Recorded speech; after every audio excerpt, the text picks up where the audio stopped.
కొన్ని నవమి వ్రతాలు ఋష్యేకాదశి చైత్రమాసంలో పునర్వసు నక్షత్రయుక్త శుద్ధ అష్టమిని అశోకాష్టమి అంటారు. ఈరోజు 8 అశోకమంజరి మొగ్గలను కషాయం తీసి త్రాగాలి. అలా త్రాగుతున్నప్పుడీ శ్లోకం ద్వారా శివప్రియమైన ఆ దేవతను వ్రతి శోక విముక్తికై ప్రార్థించాలి. త్వామశోక హరాభీష్ట మధుమాస సముద్భవ పిబామి శోక సంతప్తో మామశోకం సదాకురు మంత్రయుక్తమైనదేదైనా గొప్పగా పనిచేస్తుంది. మహానవమి ఆశ్వయుజ శుద్ధంలో ఉత్తరాషాఢ నక్షత్రము అష్టమి కలిసిన నవమిని మహానవమి అంటారు. ఈ తిథిలో చేయు స్నానదానాదులకు అక్షయ ఫలాలుంటాయి. కేవల నవమి ఉన్నా ఆశ్వయుజ శుద్ధంలో దుర్గాపూజ చేయాలి. భగవంతుడైన శివుడే ఇతర దేవతలతో బాటు ఈ వ్రతాన్ని చేశాడు. ఇది అత్యధిక పుణ్యప్రదమైన మహావ్రతము. శత్రువులపై విజయాన్ని కోరుకునే రాజు నుండి జీవన సమరంలో ఆకలి పోరాటంలో గెలుపు కావాలనే సామాన్యుడి దాకా ఈ వ్రతాన్ని చేస్తారు. చెయ్యాలి. జప హోమాల తరువాత కుమారీలకు భోజనం పెట్టాలి. ఈ వ్రతంలో దేవీ పూజనాది కృత్యాలలో ప్రయుక్తం కావలసిన మూలమంత్రం ఇది. ఓం దుర్గే దుర్గే రక్షిణీ స్వాహ. ఈ వ్రతాన్ని చేయువారు ముందుగా అష్టమినాడే కట్టలతో దేవికి 9 గాని 1 గాని మండపాలను నిర్మించాలి. అందులో దేవి యొక్క బంగారు లేదా వెండి మూర్తిని స్థాపించాలి. దేవి మూర్తిని పుస్తకం, శూలం, ఖడ్గం లేదా పట్టు వస్త్రంలతో పూజించాలి. వాటిని చుట్టూ ఉంచాలి. ఆమె యొక్క 18 చేతులలోనూ ఎడమవైపున్న వాటిలో కపాలం, వేటకొడవలి, గంట, అద్దం, విల్లు, ధ్వజం, డమరుకం, పాసం ఉండాలి. ఒక చేయి చూపుడు వేలు మనవైపు కాకుండా పైకి చూపుతూ ఉండాలి.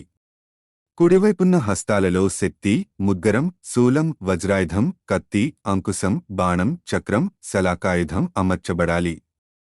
ఇతర దేవీ విగ్రహాలకు 16 చేతులే ఉంటాయి.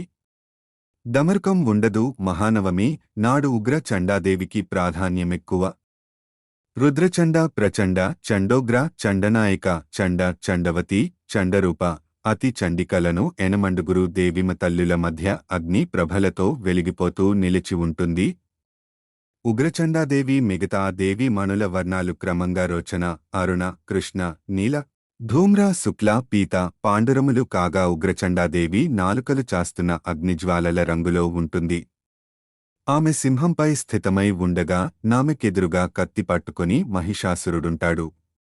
దేవి తన యొక్క ఒక చేతిలో వాని జుట్టు పట్టుకుని ఉంటుంది. ఇది అమ్మ ఆకారం. ఈ భగవతి చండిని మూలమంత్రంతో జపించేవానికే బాధలు ఉండవు. పైగా పండితుడు కూడా కాగలడు.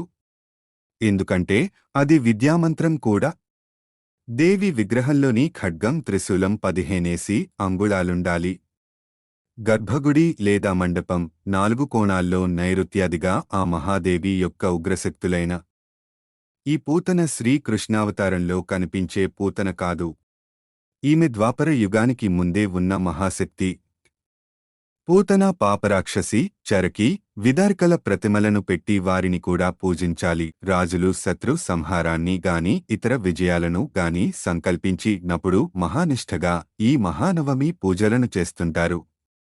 వారు దీనితోబాటు చేయవలసిన విశేష పూజనమొకటున్నది. అదేమనగా బ్రహ్మాణి, మహేసి, కౌమారి, వైష్ణవి, వారాహ్యాది మాతృకలకు పాలతో స్నానాదులను చేయించి మహాదేవికి రథయాత్రను జరిపించుట. వారి కోరికలన్నీ ఫలిస్తాయి. ఆశ్వేజ శుద్ధనవమి నాడు ఏకభుక్తముండి దేవిని, బ్రాహ్మణుని పూజించి 1,00,000 బీజమంత్ర జపాన్ని చేయాలి. దీనిని వీరనవమి వ్రతమంటారు.